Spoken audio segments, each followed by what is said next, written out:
Hi everyone, Susan and I again on Moonshiner 28, headed toward the Tail of the Dragon. This is one of my favorite spots here, going across this bridge and looking at that rock escarpment up there. I'm pretty sure the camera will pick up some of that. New camera position, necessitated by I've got the windshield on the bike. And I don't usually put it on because I don't like the way it videos through the helmet when I have my chin mount. But anyway, that's neither here nor there, but this is I hope you can see what we need to see. As you can see, we're getting a little bit of color change. We're not very high elevation here. It says here 1379 on my GPS, and this is some of the lowest area around here, as you would expect, being along the side of the river right here. But I think the color, I believe, is up around 3,000–4,000 feet, and later on in the week we will go up to probably go up to Cherry Isle Skyway.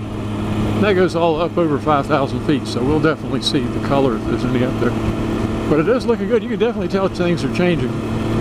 The kudzu hasn't really changed yet, but that's okay. Not a big fan of kudzu anyway. But this is one of the prettiest stretches of 28. 28 goes for 60 miles. I know I've mentioned it before. If you have not been on Highway 28, you really need to run it from one end to the other. It starts at the Dragon, if you want to start from that end, or it ends there, whichever way you're coming. And it goes almost all the way to I-85. It's a really good road. It's got everything you want. I mean, it's got what I'll call sweeping, scenic sweeps like we're on now, with the water off to the side of us. And it's got some technical twisties in places. It's really pretty cool. No problem to it at all. But anyway, something to check out if you come up here. I know almost everybody has to run on it, unless you come in from Robbinsville on 129, which is the Dragon Highway. Unless you come in that way, you come this way. There's only two ways to get there. And then from Tennessee, you can come in from that side. But there are only basically three ways to get to, like, say, Deal's Gap at the Dragon. And it's a beautiful road through here. I'll try to put the chin mount on at some point in the week that we're up here, and so maybe you can get a better view. I can turn my head a little bit and give you more than just a fixed view. But the fixed view on the bike here is much better in terms of just sitting back and watching it go by. Scenery. But everything's going good. I had a little bit of I've been having a lot of emergencies. A lot of stuff's been breaking down and requiring effort. So far, knock on wood, the bikes have been doing really well. Susan's got a new battery in hers. This battery, I think, is about 2 years old, and I keep them on the tenders all the time anyway, but so far so good on it. I think we're okay bike-wise for this trip. But last night, it got down to 55 at the campground last night, and I wanted to turn the heat on, and we have an Adele is a heating system that's built into our camper and made in Sweden. And all you do is you hit the button and you set the temperature, and you decide whether you want to run off electricity, which is shore power, or propane. It's a dual purpose heater. It also heats up your hot water if you want to have hot water. And I hit the button, and it went through its cycle, but a little red light came on inside the button. And when the screen finally came up, it was flashing me a warning. It said red something overheat.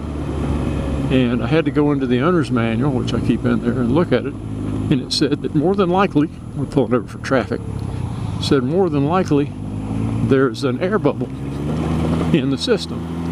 And if it gets an air bubble, it may overheat, and so it shuts itself off, and it gives you steps how to purge it. Well, it was late at night, and we didn't really want to mess around with it. And finally, Susan went on to bed. I was up a little bit, and I said, I'm going to check out. I'm going to get on YouTube.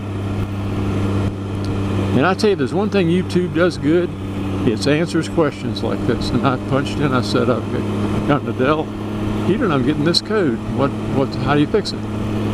And the guy, I saw 2 or 3 videos, and about 3 or 4 of them all said it's really very simple.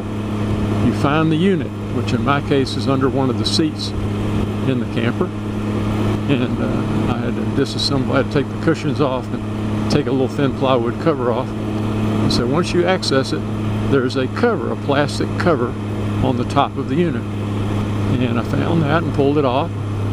And it said there's several wires running into a board there.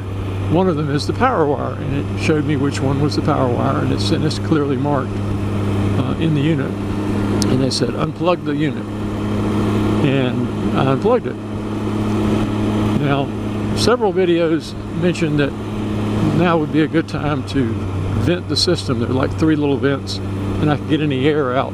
The air tends to collect at them. Said if you want to bleed it, go ahead and do it there. But the other guy said before you do anything else, unplug it for a few minutes and then plug it back in and turn it on. And he said 9 out of 10 times that fixed the problem. It was just some kind of glitch. And I said okay to myself, plugged it back in, went over, hit the control unit. Sure as the world, came on, green light, ready to go. Started putting out heat. Well, I said, oh great, so I put it all back together, and then it flashed an error message up right after I sat down. It said unable, gas unable, and what that meant was, it meant that the propane, it couldn't draw propane, and I keep the propane cut off. That's sort of my emergency.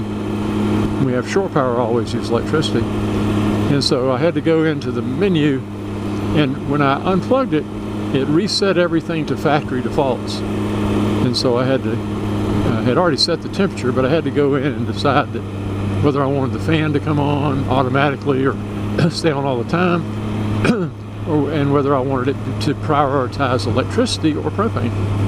And it had switched over to propane, so I put it back onto electricity and checked a few other parameters, and it ran all night. In fact, it ran so good that Susan complained this morning that she was too warm. She'd gone to bed with some heavy jammies on so that she wouldn't get cold, although she never gets cold. But by morning she'd come out of all them, and she was just sweating up a storm. So I had to apologize for having the temperature at 70 degrees inside the camper. Yes, 70. Anyway, that's it so far. Another, I got to sleep. I knew I wasn't gonna sleep that night. We carry a couple little space heaters with us, real tiny ones you get at Walmart for like 20 bucks, 10 bucks, something like that. And they do a really good job in the small space of the camper and in the trailer. And so we're not going to worry about heat. But anyway, that's it. Another catastrophe so far averted. I can hardly wait for the next one. Take care, everyone. Bye-bye.